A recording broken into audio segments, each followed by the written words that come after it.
Hi, I'm Scott Dickerson. Hi, I'm Audrey Cotter. We're sitting on a little floating dock we just came across here in the middle of nowhere in Alaska. And that's our boat behind us, the Alaskan Gypsy, that we're humbled and honored to live aboard 4 seasons here in Alaska. Well, this little dock was calling our name. We brought these chairs over here on our paddle boards, and we wanted to talk about uh, what it feels like and what might be going on in your life when you're in your late 30s, early 40s, and things just aren't feeling like you hoped they would. If you are like me or Audrey, maybe you spent your 20s and 30s climbing towards things, pursuing goals, trying to evolve your life, your family, your relationships, your career, your spirituality, your abilities, your fitness, everything. And then you're in your late 30s, early 40s, and you're starting to feel like maybe you don't even want to reach your goals anymore. Maybe you're in a career that you don't even feel like you want to advance in anymore. You just want to quit, buy a cabin in the woods, and leave it all behind. Maybe you've had enough of society, your family, your relationships, your coworkers, your whole career. Maybe you're ready for a total change in your body, in what you do with your time, your thoughts, all these things. And if you're in this phase of life, late 30s, early 40s, stay tuned. We got a few thoughts on that from our own experience and some of our studies and contemplations. Unfortunately, maybe like you, my motivations in my 20s and 30s weren't totally aligned with my truth. They were laced in fear and a lot of discomfort, shame, and just a really skewed belief system. I grew up in trauma, and it's taken me a lot of decades to rewire my mind in those experiences, which you might relate to. So I knew in my heart I wanted to be a mother. I knew in my heart that I really desired to have a family, a normal, healthy family, something that I longed for so deeply as a child. And I also knew that I wanted to help people. I'm a nurturer and a caregiver at heart. And I went about these things in the most forceful way possible, being with a man that I knew wasn't really good for me and trying to make that family happen. Also, forcing myself into a career that I thought would provide me the most flexibility and the most abundant opportunities to help others, but also make money on my own time, in my own spaces and places. I ended up. Carl Jung says that there's two phases of life, two halves of life. And the break in them is around your 40s, early 40s, late 30s. And he says that you develop and build and create, expand, and learn to know the world, create your space, and establish yourself, build your kingdom or whatever in your 20s, 30s. Starts when you're a teen sometimes.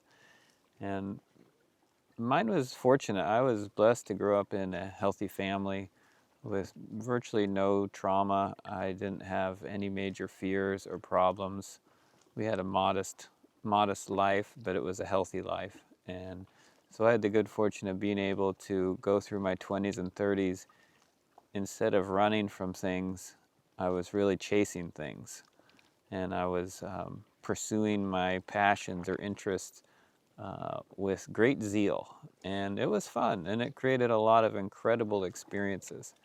Um, it was very sort of typical first half of life stuff. I had a surfing business. I guided people surfing around Alaska. I had a 20-plus-year photography career.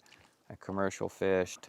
I did all the things that looked fanciful to me and interesting, and ended up achieving a lot of them. And in my late 30s, I had a big house in a beautiful town, had 3 kids, a wife, a stay-at-home job. Everything was looking pretty good. Most people struggle with change. I think it's pretty universal. And there's terms like midlife crisis. And I think everybody has some kind of experience of transition. And it would be nice to think that maybe we could just evolve from our 30s to our 40s and beyond, and just open our hands and release what no longer serves us, and let go of old relationships, and welcome new experiences in life and new careers and new places to call home. I think that it's more common for us, the human race, to have to get things kind of ripped out of our hands a little bit. We get to be the biggest caterpillar, we eat all the leaves, we take over the whole tree, and then at some point we're done being a caterpillar, but we might not know it. I think this is why it's called the midlife crisis. When you crawl in that cocoon, it's usually not in a state of ecstasy or happiness. So I had my own experience, which we'll get to later.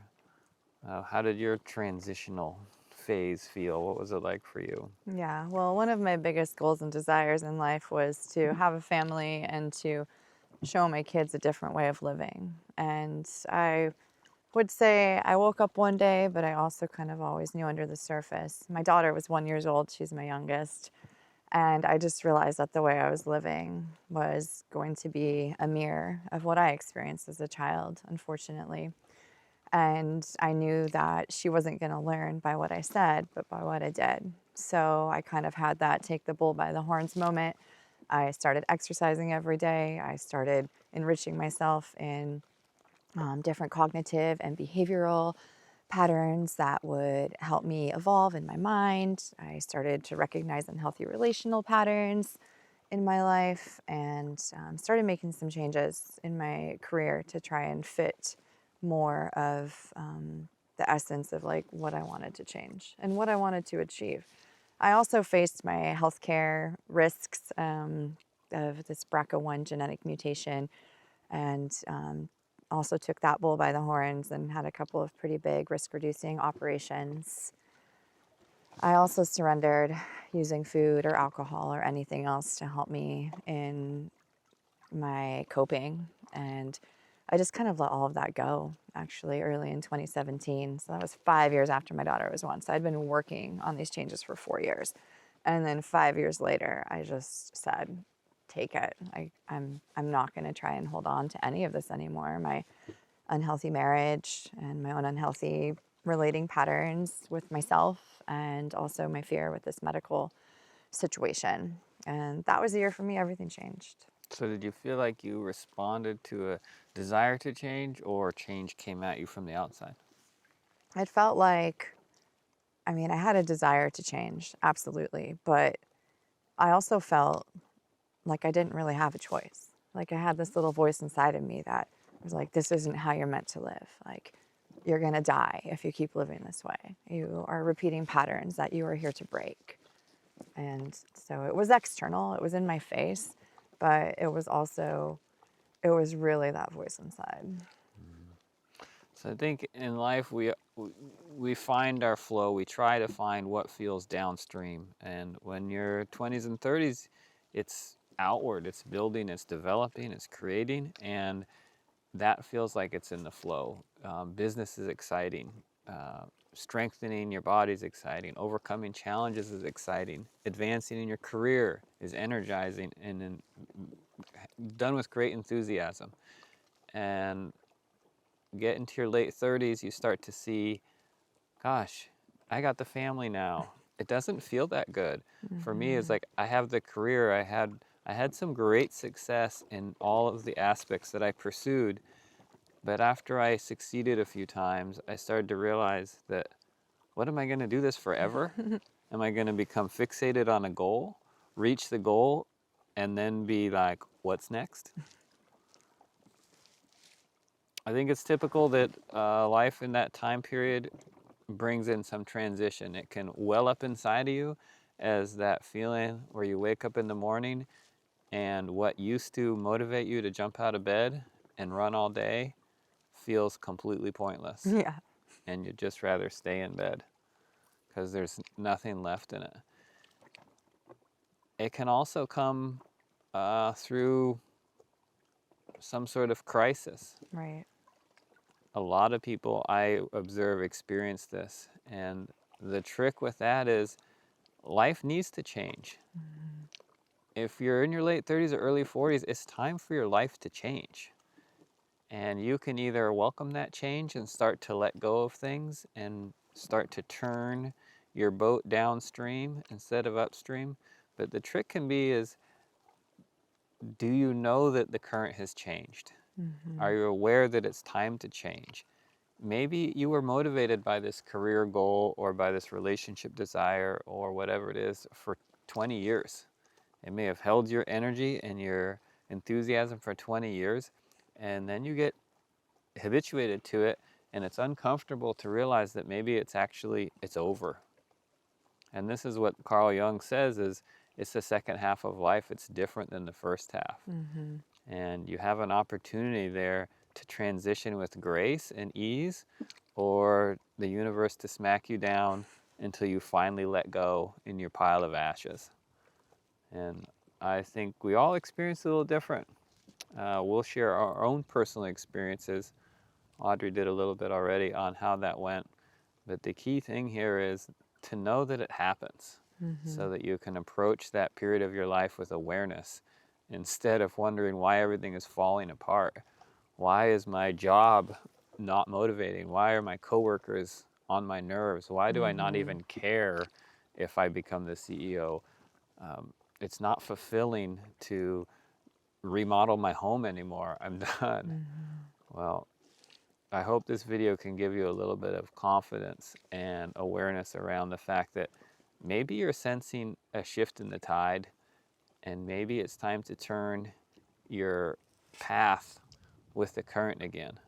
It might be different than it was 20 years ago, and don't be too disappointed or depressed or hold on too tightly Mm-hmm. in that moment. I did, unfortunately, experience a couple of big events in my life that kind of forced these changes to happen quite a bit sooner. I would confidently say that I was really trying to make these changes inside without having any of these external shifts in my life. I didn't want to get divorced. I didn't want to lose the big house on the hill. I didn't want the family to break up. I didn't want to lose family members or experience more trauma in my life. But it happened. And a couple of weeks after one of my big operations, my former husband thought it was a good time to move out, which honestly was the perfect time for me to finally accept what I already knew, and that was no longer a healthy space to be in for me or for him. And additionally, a few years after that, my dad, who was like my best friend and my person, he suddenly died, and that changed me deeply, and it really shifted my perspective on life, and I couldn't play the game anymore. I couldn't pretend anymore. And I had a very dramatic shift where I no longer could live inspired by fear. And I did a deep evaluation of every decision I had ever made in my life that had led me to that point. And it was all from fear. It wasn't from my true nature or my God given desires. So those events, although, very difficult to go through, they also met with an open mind and met with the capacity to know that my heart cracked open multiple times, but not to constrict back together, but to actually grow back bigger. The foundation of the house disrupted and completely fractured, not to provide me with no home, but to be able to rebuild in a way that was actually more aligned and true to my own essence and who I was. So with that letting go and with that surrender internally, I really believe it allowed the universe to provide the opportunities that I needed to get back in the right stream, to get back in the right flow, which I really never had been in before in this lifetime. My experience of transition in my late 30s and 40s was I was living basically in the glory of achieving my goals to a great extent and not enjoying it very much. I had a good life, and even such a good life that I couldn't really see any problems with it, but there is a different plan for me, obviously, and it came through an unexpected divorce. 3 kids, nice house, good career, no financial worries, just a really, from the outside, beautiful expression of a healthy life and family. But inside, change was brewing, and there was no way I was ever going to let go of that life. It fit my ideals, my youthful ideals. I had reached some sort of goals that I had set out for me in my 20s and 30s, and I was not going to willingly let go of that. Not to mention just the fears of what is this going to do for my children and what is life going to look like. So it was a big letting go. It was very uncomfortable. I'm very fortunate, I think, that pretty early on in the process, I realized that for one, I couldn't stop it. And for two, I might as well just embrace it and hope for the best. If the current is going that way, I figured I might as well try and paddle downstream instead of upstream. And for me, that looked like practicing letting go and practicing letting love or blessing or abundance come into place of what I was holding on to so tight. And it was a painful transition for sure, financially concerning. All of my relationships were in a bit of turmoil, and it was a chance to completely reboot life. Not that I was really looking for, but I could feel that change was going to be good. And I can tell you that I had no idea where it was heading. And when the house of cards finally does fall down, it can be very scary and confusing and easy to focus on the negative. If you feel like you're swimming upstream, it's pretty easy to feel like it's not going very well. Can take quite a bit of courage to think that just maybe, just maybe you should turn around and go with the current. That could look like letting go of a career, letting go of a relationship that is beyond repair, letting go of an ideal, maybe a religious belief framework that you grew up in, whatever. Everybody's unique. Audrey and I both had our experiences, and I just hope that you can identify yourself in some of this stuff, because it's not something that you go through alone at that period of life. Everybody experiences some sort of major transition in their late 30s and early 40s, and this video is to hopefully encourage you to find peace and find your way through it with as little excessive suffering as possible. Sounds like the eagles have something to say. So what does it look like after it all falls apart? After you realize you can't go on living the way you are, and it's the dark night of the soul. You feel hopeless. You feel like everything in your life that you've created and fought for and built and drug yourself through the mud to accomplish all of a sudden feels worthless, and you don't even want it. What happens when you look at your possessions and you realize they're possessing you? Yeah. And the things that you wanted a year ago or last month, now they feel like burdens. What do you do? How do you proceed? What do you get out of bed for in the morning when the very things that motivated you before have either disappeared or no longer appeal to you at all? What kept you going? What kept me going? Honestly, I started looking at things quite a bit differently. I realized that pretty much everything I was doing was draining me, even after the divorce. When I was making the career transitions, I didn't get out of nursing. Sorry, I'm a little distracted by the eagles. I didn't get out of nursing until like 6 years after my divorce. So what kept me going there for a while was sustaining the life that I felt like I needed to, but also I started to practice more awareness.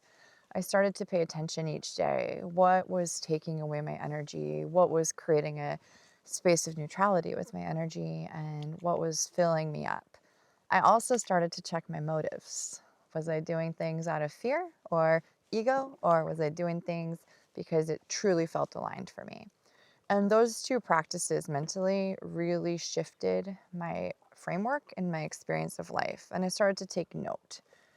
And what kept me going was just knowing that I was evolving and changing into the woman that I was meant to be, and that I no longer had to live in toxicity or discomfort, that I could rediscover myself. I could discover myself for the first time without the impact of the trauma from others.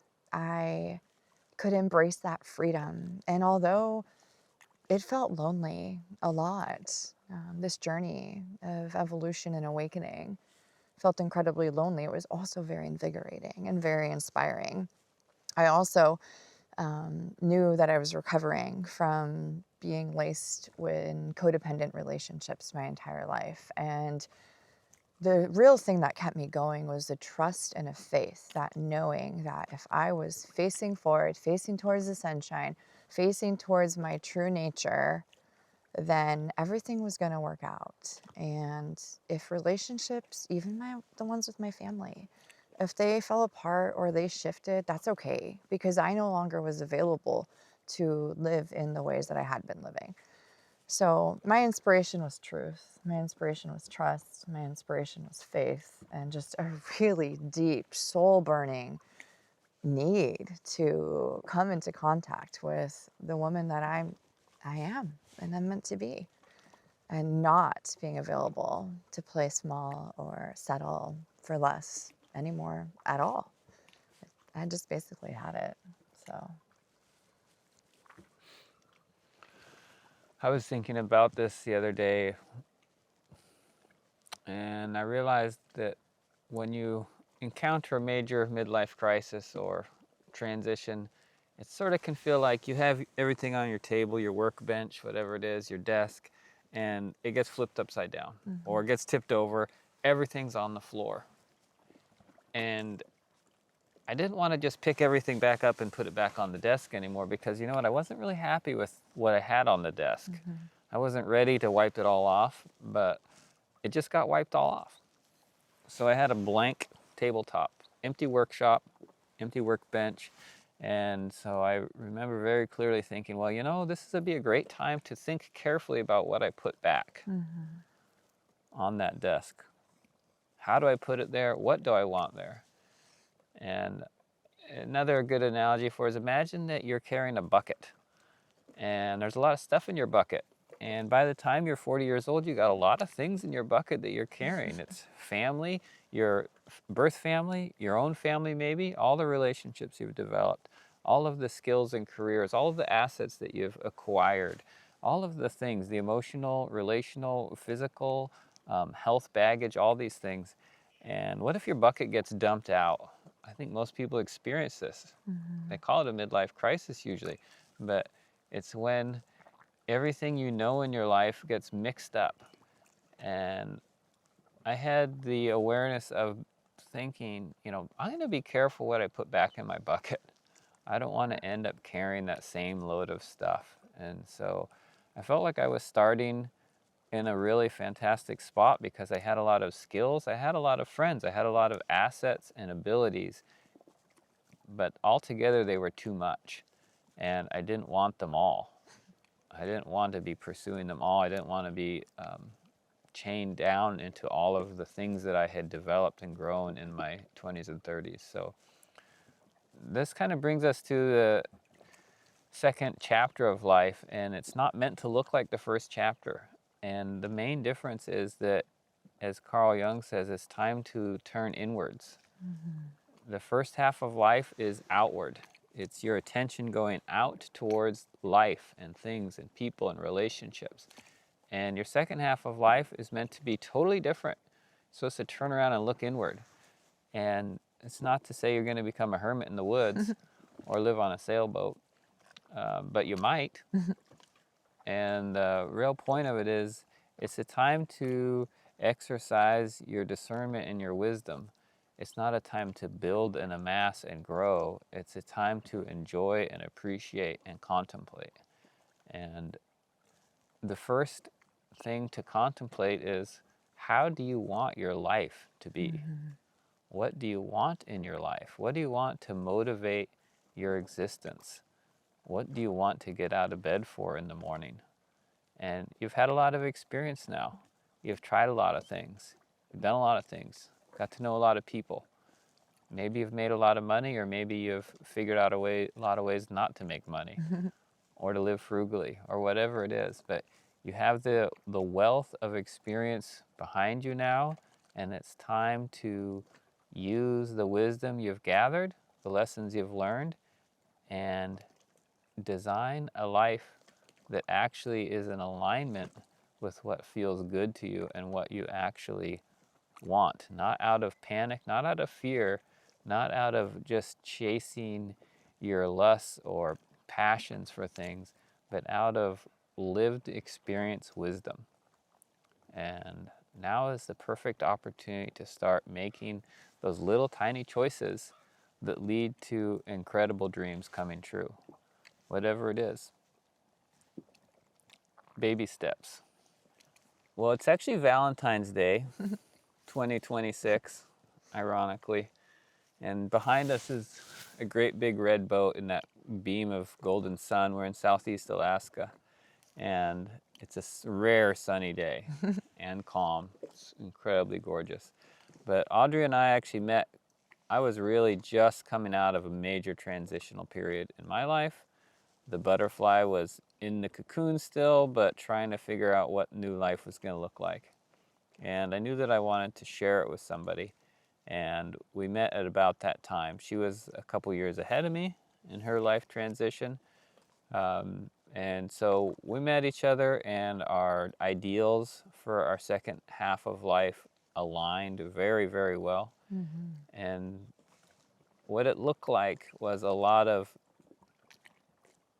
letting go, and then letting go, and then letting go, and then getting things ripped out of our hands, and then letting go, and then getting some more things ripped out of our hands. This sometimes involved the court, it sometimes involved finances, a lot of custody things, lifestyle things. If I look back, and if there's any one thing that I did right through that whole period, was I accepted the change that was getting forced down my throat. Because in the end,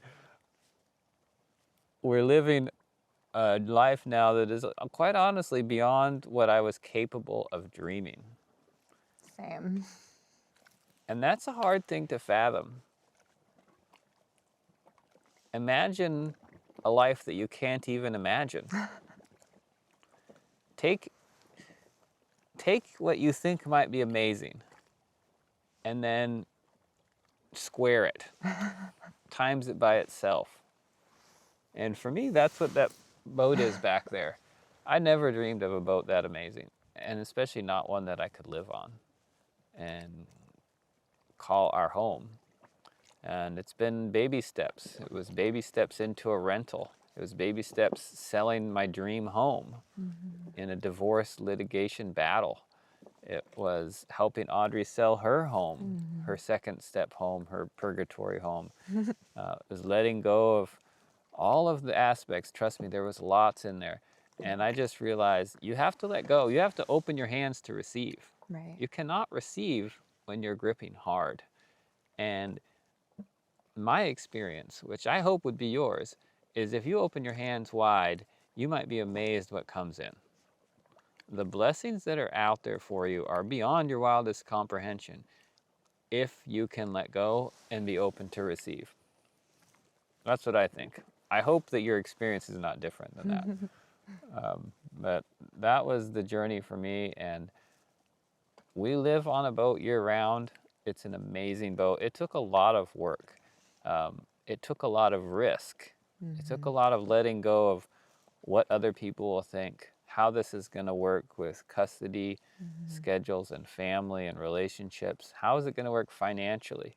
All of the what ifs kind of had to just be let go of too. You have to let go of your fears sometimes and take baby steps. We took baby steps before we knew where the path was going. We started to let go of things that didn't feel right, those things that make your skin crawl. If you live in a place where you don't feel at ease, maybe you're not meant to be there. Maybe you were meant to be there a year ago or a decade ago, but maybe you're not anymore.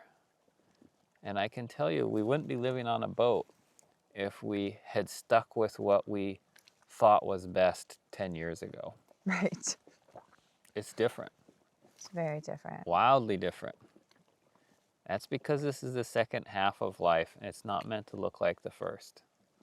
I think it's meant to be way better and more fulfilling and more in alignment. Your first half of life, you're pursuing and chasing and going after. Your second half of life, hopefully, you're getting to know yourself and you're experiencing a life that's in alignment with what feels right, not with what your parents think is right or society tells you is right, but what is actually your own unique expression. Because that's really all that matters. As long as you're not causing harm to people, the best thing you can do is learn to follow your inner light. Learn to follow those things that feel good and right when you're doing them, when you think about them, and when you're done. So that's what it's looked like. That's what spreading my butterfly wings has looked like in the second half of life, is taking baby steps with a lot of blind faith and letting go of things that I once pursued. Letting the house burn. Maybe it's time. Maybe you need to rebuild a new house in a different place from the ashes there. For me, having the opportunity to let go of so many things in such a significant way and receive support during that journey allowed a deeper level of healing from the trauma that I had been kind of living in the shadow of. And in that space, the real blessings of getting to know myself and my own gifts and the work that lights me up and makes me excited to jump out of bed every day. Like for the first time in my life, I'm 42 years old, and just within the last couple of years, I'm doing work that doesn't feel like work. And it actually brings me so much fulfillment and joy. And to me, that's a very powerful gift. No longer is it doing things or living in a way that I felt like I have to. It's living in a way that feels truthful and in alignment, not just for myself, but just for the universe. And so deeply grateful for that. There's been so much letting go along the way. There's been so many surrenders. Before I met Scott, I had a deep surrender of I'm only available for a relationship that will assist in the spiritual evolution of my journey, because I realized that that was the most important thing for me in this lifetime. And once I was, able to surrender everything else, that just popped right in the door. So getting to know yourself along the journey, allowing the space, allowing the grace, looking at your experiences with love and compassion and acceptance, and not fighting, and allowing change to happen, allowing the universe to support you and love you along the way is incredibly powerful. And life can drastically change in just a few years. For you too. And it doesn't have to be drastic. Sorry, just saying, sometimes it can be subtle. The change can be within. Your entire external world can remain the same, but you can feel and experience life differently. Yeah. So if you just turned 40 and you're wondering what to do with yourself, what to do with your life, here's what I've learned in my experience is just do your best job of being you. It sounds simple, and I know it seems kind of silly, but I think really that's probably the best advice I could give somebody. It sounds easy, but it's not actually for most of us.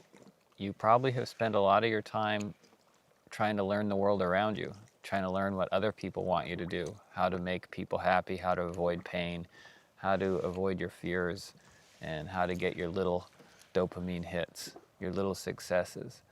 But now I think it's time to risk things a lot bigger. It's time to really listen to your guidance, your inner voice. And if you don't know what that is, start practicing. Practice small. The thing that you owe the world is to be you. That's it. The best version, the most unique, the most alive and enthusiastic version of you. And it's different for every person. Your greatest challenges in life are probably your greatest teachers. If something feels like it's too much or it's too big, look for the lesson in it and evolve.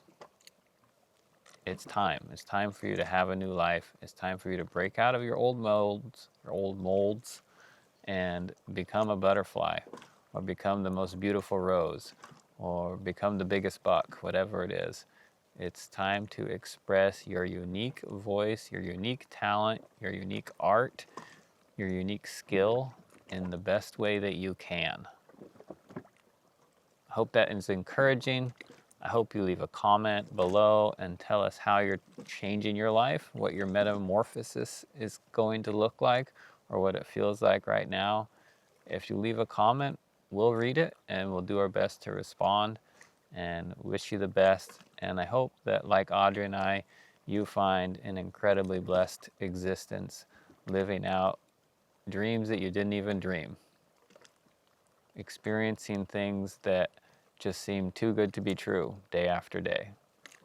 It's out there for you. Don't give up.